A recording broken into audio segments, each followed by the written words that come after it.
Lo que tiene que realizar cada uno de los pacientes. Ahora vamos a hablar ya netamente de la clasificación de la fractura, dependiendo de cuál sea el hueso y cuál sea el miembro. ¿Ya? En este caso vamos a hablar de las fracturas de clavícula. Según la generalidad de la fractura de clavícula, es la única unión que va a estar entre el tronco y la parte del miembro de los miembros superiores, entre el 2 al 10% de todas las fracturas que vamos a tener. El mecanismo de fractura puede ser un mecanismo directo, puede ser un mecanismo indirecto, dependiendo cómo vendría a ser el trauma y cómo vendría a ser la caída. Mayormente es siempre un mecanismo indirecto, un 85%, una lesión traumática más común de todo lo que vendría a ser el miembro inferior, y también la fractura más común vendría a estar en el tercio medio de la clavícula. ¿Se acuerdan ustedes de la anatomía? En la anatomía decíamos que el cuerpo de la clavícula tenía una cara anterior, una cara posterior, borde superior y borde inferior. Dos extremidades, externa o interna o medial o lateral. ¿Ya? La característica más importante ahora aquí es que el tercio medio vendría a ser el tercio donde más fractura vamos a encontrar. ¿Ya? Tengo que darle.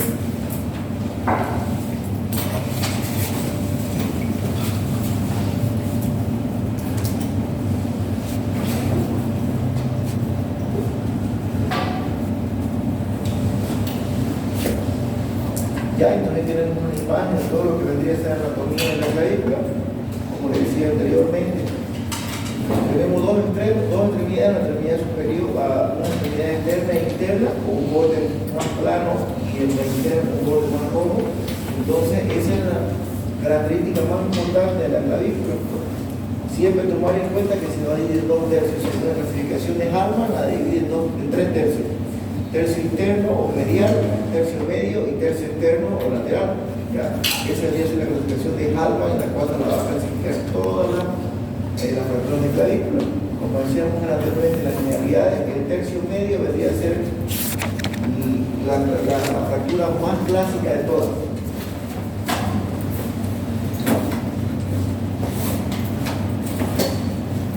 Ahora tenemos el diagnóstico.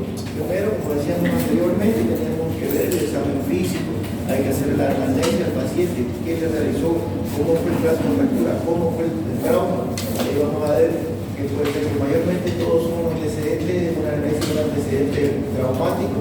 Al examen físico vamos a presentar dolor, aumento de volumen, deformidad, hipotensión funcional a nivel del hombro. En los estudios complementarios siempre, en toda fractura decíamos que teníamos que solicitar radiografías. En este caso vamos a hacer una radiografía de hombro o una radiografía clásica de clavícula, en la cual vamos a evidenciar todos los signos que puedan tener un brazo de fractura, como lo vemos acá. Como dijimos anteriormente, las fracturas del tercio medio deben ser las más características y las que tienen más evolución a nivel cuando hablamos de un accidente traumático. El tratamiento, podemos hablar de un tratamiento conservador y un tratamiento quirúrgico. Hay que tomar en cuenta el tratamiento conservador, hay que ver dependiendo del tipo de paciente, si es un paciente adulto mayor, si es un paciente pediátrico, un niño. Vamos a tomar en cuenta de que a esto le podemos hacer un vendaje 8, un vendaje de Velcro o simplemente un inmovilizador de clavícula. O tomar en cuenta también lo que vendría a ser cada uno de los tipos de vendajes que podemos realizar. En estos vendajes 8, mayormente realizamos en los pacientes adultos, ¿ya? Pero que más o menos aparentemente se van a cuidar más. Al hacer esta inmovilización a un niño es casi imposible porque el niño nunca se quiere. ¿Ya? Entonces, la realidad es que este vendaje se necesita de que una semana pueda venir al traumatólogo para otra vez volver a realizarlo porque se va aflojando de a poco. Ese vendría a ser vendaje en 8 o vendaje en red poco. Ahora, en el tratamiento quirúrgico hay que tomar en cuenta qué pacientes vamos a tratar quirúrgicamente. Hay que tomar en cuenta de que tiene que ser una fractura expuesta de la clavícula o por exponerse, una fractura segmentaria es quirúrgica, una fractura bilateral de clavícula también es quirúrgico, fracturas con peligro de exponerse como dije anteriormente, fracturas con lesiones neurovasculares, raro pero puede encontrar, y fallo de tratamiento. ¿Ya? Cuando hablamos del fallo de tratamiento estamos hablando de que nosotros empezamos a hacer un tratamiento conservador, pues el paciente no se cuidó, entonces se puede desplazar el caso de fractura. Entonces se convierte de ser un tratamiento conservador, no quirúrgico, a un tratamiento quirúrgico. ¿Ya? Cuando hablamos de tratamiento quirúrgico, entonces cuando podemos utilizar o clavos TENS o clavijas Kirchner o simplemente clavijas y tornillos, como vemos en este caso. Aquí tenemos una fractura. Según la clasificación de Hartmann, ¿dónde está la fractura? En el tercio medio, ¿no? Y es una fractura del tercio medio de clavícula y aquí tenemos la evolución. ¿Pues se ve? Lo foco con la palabra.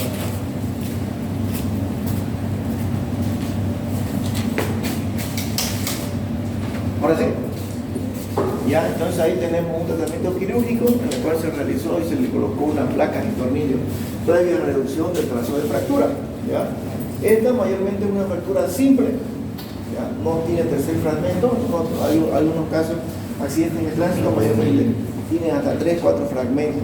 ¿Ya? En este caso esta es una fractura simple, ¿ya? Y la vemos hacia la fractura y colocada la placa previa reducción del trazo de fractura. Y esta es una radiografía postquirúrgica. ¿Ya? En este caso son fracturas ya que se ha decidido tomar la conducta de una conducta quirúrgica. Pero también tenemos complicaciones, ¿ya? Entre las complicaciones vamos a tener retraso de consolidación.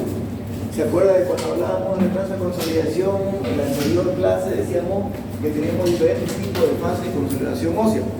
¿Se acuerdan? Decimos que teníamos una primaria y una secundaria. La secundaria tenía segunda fase, primera, segunda, tercera fase, la formación de callo blando, formación de callo duro, remodelación completa. ¿Ya? En una de esas fases puede ser de que haya un fallo de la parte arquitectónica que se va a formar cuando a la formación del callo óseo, entonces va a haber esta retraso de consolidación o la no unión del trazo de fractura, que también es una complicación, que vendría a ser la pseudoartrosis, que es la falsa articulación que se va a formar, o una lesión neurovascular que se puede realizar al momento de colocar los tornillos o las clavillas. ¿Ya? Las fracturas de escápula son fracturas que no son muy comunes. ¿Ya? La escápula como plato, más o menos el índice viene a ser el 1%, el mecanismo de alta energía. Siempre, pero siempre vienen acompañadas de las fracturas de clavícula o alguna otra fractura, nunca viene aislada. ¿Ya? Para eso vamos a utilizar la clasificación AO, el examen físico y característico, porque mayormente va a presentar una impotencia funcional la misma que cuando tenemos las fracturas de clavícula. Y la impresión diagnóstica es siempre tomar en cuenta la radiografía AP lateral, de hombro y de cara lateral, y lo que vendría a ser la radiografía axilar. La clasificación AO la vamos a utilizar para clasificar este tipo de fracturas, tomando en cuenta que podemos ver ya una vez en la clasificación, igual que la clavícula, puede ser conservador o podemos realizar un tratamiento quirúrgico. Cuando hablamos de los tratamientos conservadores, son mayormente casi toda la fractura que tengamos en la escápula. La única diferencia que tengo que tomar en cuenta siempre aquí, si es un trazo intraarticular. ¿Con quién articula la escápula? ¿Se acuerdan? ¿Me acuerdan del omoplato? Tiene una cavidad glenoidea. La cavidad glenoidea va a formar la articulación del hombro con la cabeza del húmero. Entonces, si hay una fractura intraarticular de esta cavidad glenoidea, se convierte a una fractura quirúrgica. ¿Ya? No la vamos a poder tratar con vendaje en 8 o vendaje en PERPO, no se va a poder hacer eso. ¿Ya? Hay que hacer un tratamiento quirúrgico.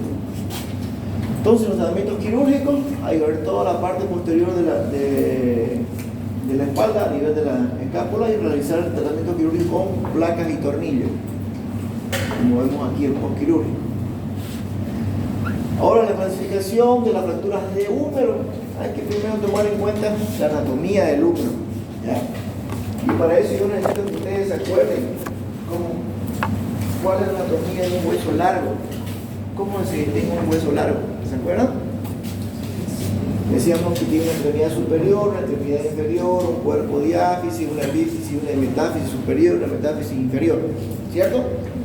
Decíamos que en la parte superior tenemos esto que es la cabeza humeral, ¿no?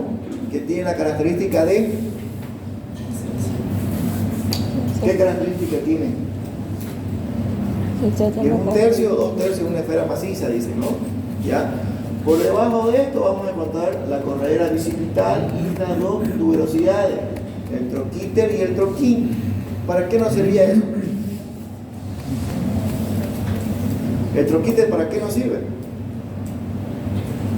Tiene superficie de inserciones musculares. ¿Ya? ¿Se acuerdan del manguito rotador? ¿Se acuerdan el supraespinoso, el infraespinoso, el redondo menor? Se van a hallar y se van a insertar ahí. Y en el troquín, ¿qué se inserta? Han pasado de noche anatomía ustedes, ¿no? ¿Qué se inserta en el troquín? ¿O no pasaron anatomía? El músculo subescapular. ¿Para qué les hago recuerdo en esto? Tomando en cuenta esto, todo esto lo que le dije anteriormente, lo que han recordado o lo que me han aprendido ahorita si no lo sabían, hay que tomar en cuenta esto para ver el trazo de fractura, para ver si la fractura del tercio superior del húmero van a ser dependiendo de qué tratamiento se puede realizar, o con placa o tornillo, o se tiene que realizar un colocado de una prótesis de hombro. Hay que tomar en cuenta todas esas características. Entonces, como ya ustedes saben, el húmero es el hueso satélite de la arteria axilar o humeral. Ya, toda esta parte de la irrigación y inervación tienen que tomarla en cuenta porque por aquí van a pasar nervio axilar, nervio radial, nervio cubital en toda una de estas superficies articulares. Siempre tomar en cuenta que el húmero tiene un ángulo cefalomedular que va entre 35 grados, más o menos entre 45 grados de angulación. Entonces la fractura del húmero proximal es entre el 4 y 5% de todas las fracturas del miembro superior, 3 a 4 veces más frecuente en las mujeres que en los hombres, y constituye la tercera fractura más común del paciente en el adulto mayor. Tomando en cuenta que primero viene la cadera, viene la muñeca y por último, en tercer lugar, vienen las fracturas del húmero proximal. El mecanismo puede ser directo o puede ser indirecto. Cuando hablamos de un mecanismo directo, estamos hablando que puede ser o también puede ser una contractura brusca o indirecto por caída en el adulto mayor. Mayormente vendría a ser entre el 95 al 90 al 95% de las fracturas que se van a ocasionar en este sector. El 80% de esto vendría a ser no desplazada, ¿ya? ¿Por qué? Por la fuerza que tenemos a nivel de la cápsula articular y el manguito rotador, así de que esto no se desplace. Pero cuando hay lesiones de estos, va a haber una neta fractura desplazada, como la cápsula articular y el periósteo que puede estar intacto, tomando en cuenta cada una de ellas. Al examen físico, el diagnóstico, antecedente, tiene que haber siempre antecedente de un trauma, de un golpe. Ya puede ser si directo o indirecto, la clínica del paciente, los estudios complementarios y las tomografías que vamos a realizar. Entonces, el paciente lo vamos a encontrar con dolor a la movilización activa y pasiva del hombro, ¿ya? Puede ser con crépitos o no. El miembro, vamos a encontrar al paciente con una posición antiálica, vamos a fijar la posición donde no le duela, ¿ya? Donde menos le duela la fractura. Va a haber un aumento de volumen y este signo que es característico de este tipo de fractura. Van a ver algunos signos en los cuales ustedes se van a dar cuenta cuando vamos avanzando, que solamente se van a dar en ese tipo de fractura, en otras no, pero en este tipo de fractura sí, como es el signo de Heineken, en la cual van a encontrar una equimosis a nivel de todo el borde interno del brazo y parte del pectoral. Ese vendría a ser un signo característico de una fractura de húmero proximal. Vamos entonces a encontrar deformidad marcada a nivel del hombro, ¿ya? Los estudios complementarios que podemos solicitar: anteroposterior, radiografía anteroposterior del hombro, lateral del hombro. Vamos a poner también la radiografía de la articulación glenohumeral o también radiografía axilar, se la puede escribir, o axilar de Bell-Fox. Estos son los tipos de radiografías que nosotros podemos solicitar. Ustedes pueden solicitar cuando ustedes estén en su año de provincia. Decíamos que las tomografías las solicitábamos ¿cuándo? ¿Se acuerdan? Cuando teníamos trazos intraarticulares. En este caso tenemos trazos intraarticulares, entonces podemos solicitar una tomografía para dilucidar todo el trazo de fractura que podamos tener, para que nosotros sepamos cuál es la característica de la fractura, ¿ya? Para poder tener un buen tratamiento. En este caso, miren cómo está todo destruido. ¿Ya?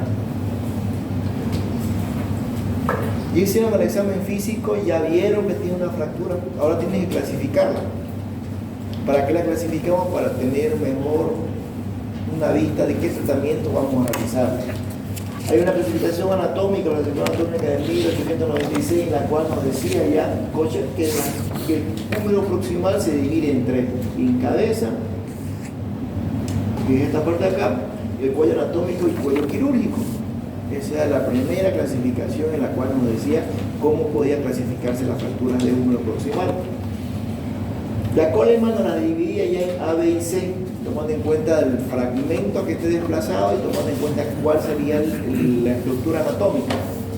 Y por último, en 1970 se encontró la clasificación de Anir.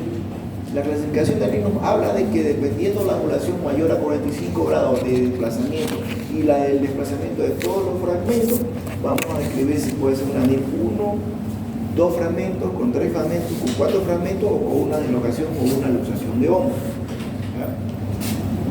No le voy a preguntar porque es harto, así que no se preocupe, ¿ya? Pero para que lo sepan. Entonces, Nier nos dice de que la angulación de 45 grados tiene que estar más de 45 grados y que los fragmentos desplazados, los fragmentos de la fractura tienen que estar desplazados. Dependiendo del desplazamiento mayor de a 1 a 2 milímetros, vamos a decir si es una NIR 1, una NIR 2, una NIR 3 con luxación, una NIR 4. ¿Ya? ¿Cuál es la clasificación en la cual nosotros utilizamos para las fracturas de húmero proximal? Ahora, actualmente es la clasificación de NIR. ¿Ya? Otra clasificación que también nos decía anatómicamente, decía que, no vamos a decir la misma, NIR decía que el cuello anatómico, un grado 1, grado 2, velocidad mayor, otro quinter, cuello anatómico o cuello quirúrgico. Lo mismo que decía la Coleman de anatomía, lo mismo. ¿Ya? Ahora, decíamos que los fragmentos tienen que estar desplazados como ven en esta imagen.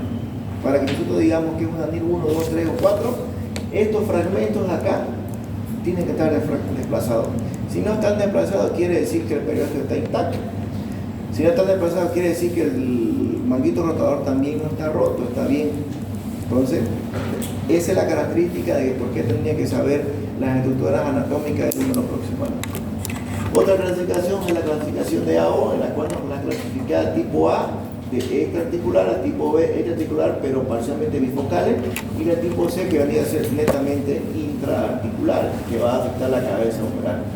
La incidencia de la clasificación, la NIR 1 es el 80%, ¿ya? Quiere decir que la mayormente las fracturas no están desplazadas. Hay la fractura, pero no están desplazadas. La NIR 2 el 10%, NIR 3 el 3%, la NIR 4 4% y la fractura con compromiso de la cabeza humeral casi como el 3% de todas las fracturas que se pueden ver. Entonces, ¿cómo evaluamos acá? Evaluamos si los fragmentos están muy desplazados, es un tratamiento quirúrgico. Si los fragmentos no están desplazados, es una fractura que está todo en su lugar, sin desplazamiento, entonces lo damos como un tratamiento conservador. Y cuando hablamos de tratamiento conservador, podemos tratar o con yesos colgantes, ¿ya? O con simples inmovilizadores con apoyos de hombro. Los yesos colgantes son los yesos que se colocan solamente en la parte más inferior del codo para que la fractura vaya reduciendo mientras el peso va agarrando en la parte distal del codo.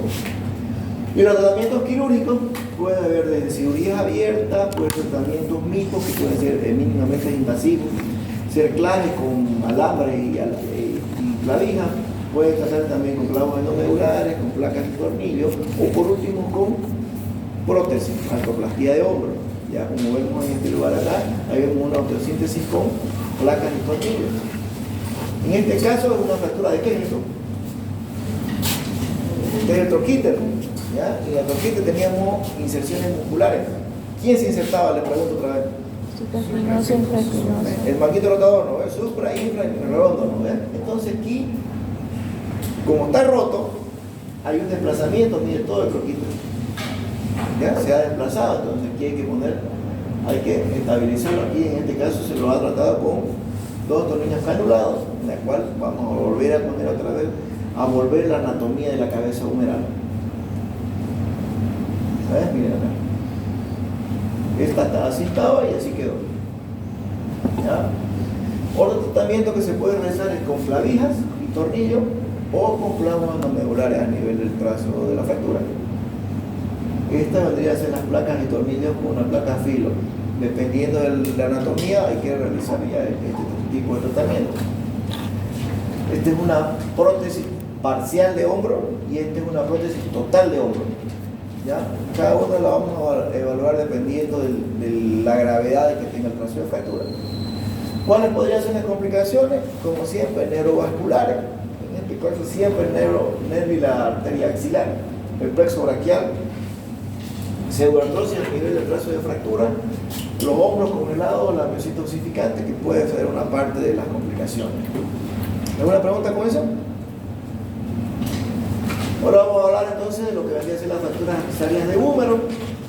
Estas fracturas aficiarias de húmero, como dice su nombre, está en la parte diaficiaria, en el tercio medio del húmero, es del 1 al 3% de la fractura y se producen por caídas de altura mayormente. Puede ser directos o indirectos los mecanismos, y el 95% de todas estas fracturas son cerradas. Mayormente no son fracturas abiertas, por el mismo ende de que estamos hablando del miembro superior. ¿Ya? El desplazamiento de los fracturas dependiendo de los fragmentos y de los segmentos musculares que vamos a provocar el desplazamiento. Puede ser mecanismo directo, puede ser mecanismo indirecto, dependiendo de la fuerza y la energía que pueda tener cada uno de ellos. La clínica va a haber dolor, aumento de volumen a nivel del trazo de fractura, va a haber también dolor a nivel activo y pasivo, deformidad marcada y acortamiento del miembro. Aquí vamos a tener un acortamiento largo de todo lo que vendría a ser el brazo. Tenemos que soltar radiografías anterior y posterior, lateral, medial y las transtorácicas para evolucionar y para ver los trazos de fractura que podemos ver en el tercio medio del húmero. Estas vendrían a ser las posiciones que pueda tener el paciente.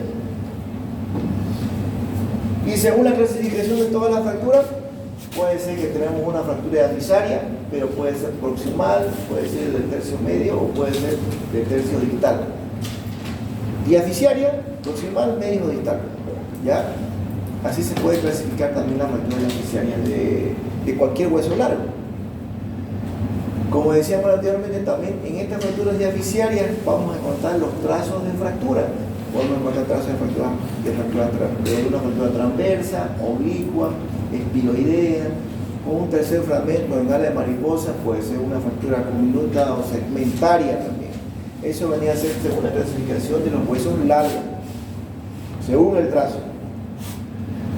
La clasificación AO también nos habla de lo mismo, nos dice qué tipo de fracturas pueden ser, si pueden ser fracturas espiloideas simples o en cuña compleja, o pueden ser oblicuas largas, cortas, o puede ser también fracturas en cuña o segmentaria compleja. Entonces aquí tenemos una fractura transversa, aquí tenemos una fractura en tercer fragmento y aquí tenemos una fractura segmentaria o con minuta. ¿Ya?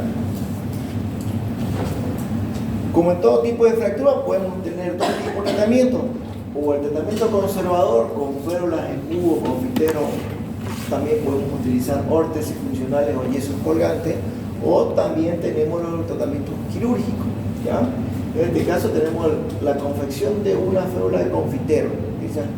El tipo de férula se las voy a enseñar cómo se las tienen que hacer y solamente se hacen en fracturas de húmero diaficiario. Las férulas en U o en pinza de azúcar o confitero se le llama. Tienen tres tipos de nombres. Estas son las órtesis también que se pueden utilizar. O por último también podemos utilizar el yeso colgante. Y en tratamiento quirúrgico podemos hablar de osteosíntesis con placas, osteosíntesis con clavos endomedulares, osteosíntesis con clavos TEN en los niños, o por último fijadores externos dependiendo del trazo de fractura. Si tuviéramos una fractura multifragmentaria como vimos anteriormente, también podemos utilizar el uso de fijadores externos o tutores externos. Osteosíntesis con placa, osteosíntesis con clavos endomedulares, osteosíntesis con clavos TEN y por último osteosíntesis con fijadores externos o tutores externos. Ven una fractura estallada. Lo mismo, con diferentes tipos de material quirúrgico. Tratamiento ortopédico se decía que puede estar tomando en cuenta cada una de las fracturas que pueden ser aisladas. Para que haya una buena corrección o alineación correcta, tenemos que tener una angulación que más o menos en una visión antero-posterior de 20 grados y una angulación lateral de una proyección lateral puede ser hasta los 30 grados. Entonces, hasta los 20 grados, supuestamente desde el punto de la deformidad, el hueso puede aguantar. O sea, no quiere decir esto de que no va a haber acortamiento de hueso, ¿ya? Porque hay casos que puede quedar el miembro superior puede quedar más acortado que otro, dependiendo del mecanismo y de la fractura y de la energía que pueda provocar, ¿ya? Sarmiento nos decía que también se puede tratar todos los pacientes de tratamientos conservadores, ¿ya? Nos dice que el hueso que más tiene capacidad de consolidar sin un tratamiento quirúrgico debería ser el húmero, ¿ya? Dependiendo y tomando en cuenta el tipo de angulación que pueda tener el trazo de fractura, como le dije anteriormente, esto de acá. Si estas angulaciones, al momento de ver las correcciones de la fractura, tienen estos números, estos ángulos, estamos hablando de que la fractura va a ir bien, ¿ya? ¿Cuáles vendrían a ser las indicaciones, complicaciones, indicaciones absolutas de una fractura de húmero? Estamos hablando que tiene que ser una fractura abierta o expuesta, una fractura que tenga lesión vascular, una fractura que tenga una lesión o una parálisis del nervio radial. ¿Por qué decimos que puede tener una fractura o perder una lesión en el nervio radial, una parálisis? ¿Alguien se acuerda por qué se dice eso? ¿Se acuerda cómo está formado el plexo braquial? ¿Sabe cuáles son las ramas terminales del plexo braquial? ¿Alguien se acuerda de algo de anatomía? Bueno, en la parte posterior hay ramas posteriores del plexo braquial y entre todas las ramas posteriores se formaron el nervio radial. Entonces, por detrás viene el nervio radial y en la parte media del hueso cruza hacia anterior, ¿ya? De posterior se hace anterior. Entonces, cuando tenemos fracturas en el tercio medio o tercio distal del diaficiario, entonces, cuando tenemos lesiones en este lado, así como vemos en esta imagen, el nervio radial puede ingresar aquí entre medio de la fractura, ¿ya? Entonces, eso puede provocar una lesión, una neuropraxia o una parálisis del nervio radial, ¿ya? Esa es una de las complicaciones que puede tener la fractura diaficiaria de húmero. Entonces, por eso tiene que saber anatomía. Codo flotante, puede haber fracaso en tratamiento ortopédico también. Se puede, como decíamos anteriormente, puede ser de que las angulaciones que queríamos que tengan no las tengan. Entonces tenemos que volverlo de un tratamiento conservador a un tratamiento quirúrgico.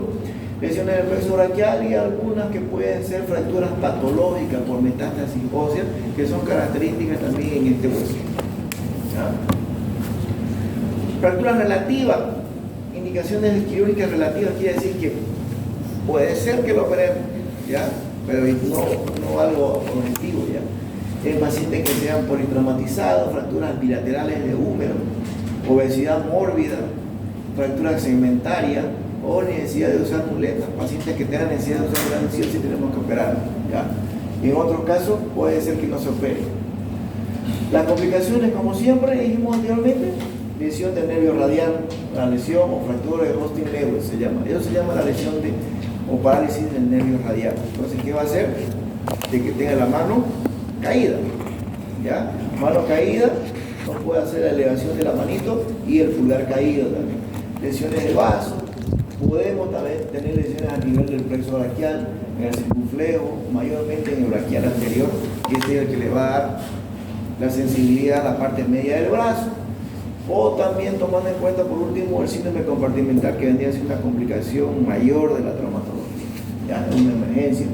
Entonces, esto es lo que le decía anteriormente, en la lesión del nervio radial, o Austin-Lewis, en la cual ahí el trazo de fractura viene de posterior hacia anterior, entonces, y viene, se queda ahí en el trazo de fractura, y cuando uno quiere reducirlo, en vez de reducirlo, más ahí el trazo de fractura está lastimando, está lesionando el nervio radial. ¿Ya? Tenemos complicaciones tardías, retardo de consolidaciones viciosas, la pseudoartrosis o las lesiones nerviosas tardías que puede llegar a ser una neuropraxia, una sonomnesis o una neurognesis.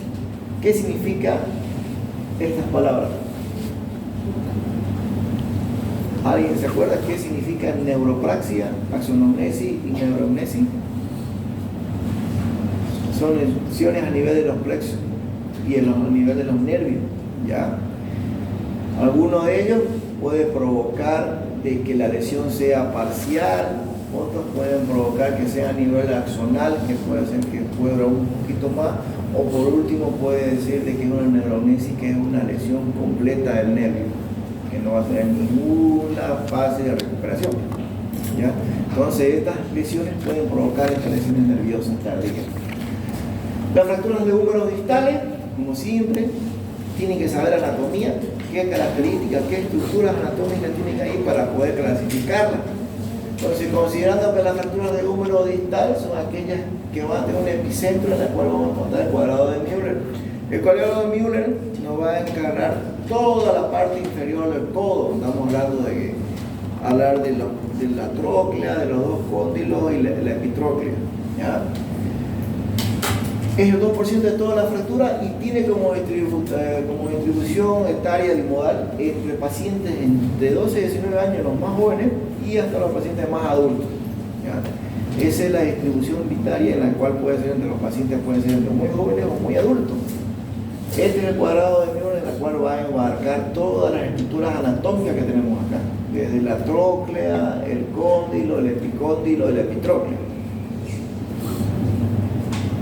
Podemos hablar también de tratamiento fallido que va a provocar la rigidez del codo. Entonces, como ustedes saben que todas las articulaciones móviles son para moverlas, la característica es que se muevan.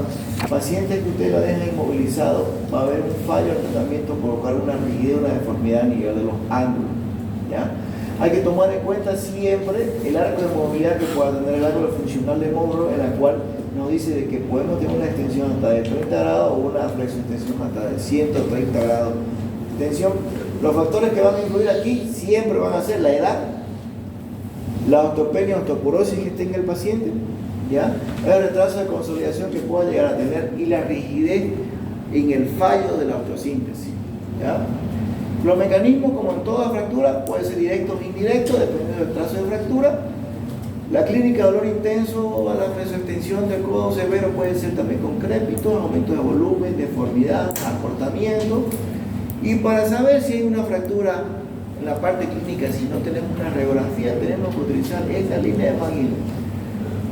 Codo en flexión, en extensión, y vamos a buscar los dos epicóndilos. Si estos dos epicóndilos a la palpación tienen una sinergia, estamos hablando de que tenemos un codo normal o un codo en flexión, como el triángulo en Nelaton, en la cual vamos a buscar el epicóndilo, epitróclea, y vamos a buscar también, ¿qué se llama esto? El olecrano, ¿ya? Entonces palpamos esas tres estructuras para ver un codo normal, ¿ya? Por ende, aquí ustedes van a ver que en esta radiografía no es un codo normal, ¿ya? Miren cómo y esto no es un codo normal, tiene una fractura. Entonces la anatomía del codo ya no la van a encontrar así como decíamos en esta imagen, ¿ya? Entonces aquí tenemos una fractura de húmero distal, una radiografía apilateral de esto, en la cual vamos a ver trazos de la fractura intraarticular. Ahora, ¿ustedes qué estudio le pedirían a estas codos?